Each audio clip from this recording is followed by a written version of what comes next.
तो देखिए भाई, यूपीआई नियमों में बड़ा बदलाव किया गया है एनपीसीआई की तरफ से, और ये बदलाव सीधे तौर पर आप पर असर डाल सकता है, इसलिए वीडियो को अंत तक जरूर देख लेना। आपको एक एक करके बताती हूँ कि कौन से नियम बदले गए हैं।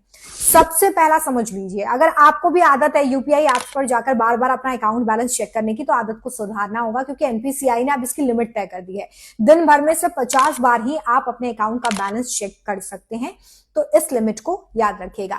दूसरा, ऑटो पे ट्रांजैक्शन को लेकर भी अब समय और स्लॉट तय कर दिया गया है, उसी समय पर ऑटो पे ट्रांजैक्शंस हो पाएंगे। आपने बहुत सारे सब्सक्रिप्शन ले रखे होंगे, बिल पेमेंट्स होते होंगे जहां पर अपने आप से पेमेंट हो जाती है, तो उसके लिए जो टाइम स्लॉट है उसे तय किया गया है। अब सिर्फ सुबह 10 बजे से पहले या दोपहर 1 बजे से शाम 5 बजे के बीच में ही ऑटो पे के जो ट्रांजेक्शन्स है उन्हें प्रोसेस किया जा सकेगा।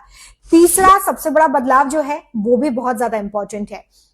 आप किसी एक यूपीआई ऐप से दिन भर में सिर्फ 25 बार ही अकाउंट की डिटेल्स या ट्रांजैक्शन हिस्ट्री को देख पाएंगे, यानी कि बार बार अगर आपको भी ट्रांजैक्शन हिस्ट्री देखने की आदत है ना, तो इसमें सुधार कर लीजिएगा। चौथा सबसे बड़ा बदलाव सुनिए, पेमेंट स्टेटस देखने पर भी लिमिट लगा दी गई है। यूपीआई पेमेंट के बाद अगर आप दिन भर उसका स्टेटस चेक करते रहते हैं तो अब नहीं कर पाएंगे, क्योंकि सिर्फ 3 बार ही आप ये स्टेटस चेक कर सकते हैं, और 3 बार चेक करने के बीच में भी कम से कम 90 सेकंड का गैप देना जरूरी है। इसके अलावा पांचवा बदलाव जो किया गया है एनपीसीआई की तरफ से, उसमें यह बताया गया है कि अब आप सिर्फ एक महीने में 10 बार ही चार्ज बैक की रिक्वेस्ट कर सकते हैं, क्योंकि बहुत सारी फर्जी रिक्वेस्ट भी आती थी, तो इससे लिमिट करने के लिए अब इसके नंबर्स को सेट कर दिया गया है। 10 बार ही आप ये रिक्वेस्ट कर सकते हैं। तो इन नियमों को ध्यान रखिएगा और इसी हिसाब से काम करिएगा, और लोग भी इसके बारे में जान सके, इसलिए वीडियो को ज्यादा से ज्यादा शेयर करिए। ऐसे बहुत सारे वीडियोस के लिए आप मुझे यानी रोमिता को फॉलो कर सकते हैं, और अगर कोई भी कंफ्यूजन है तो आप इसी वीडियो को मेरे डीएम में भेज के अपना सवाल पूछ सकते हैं।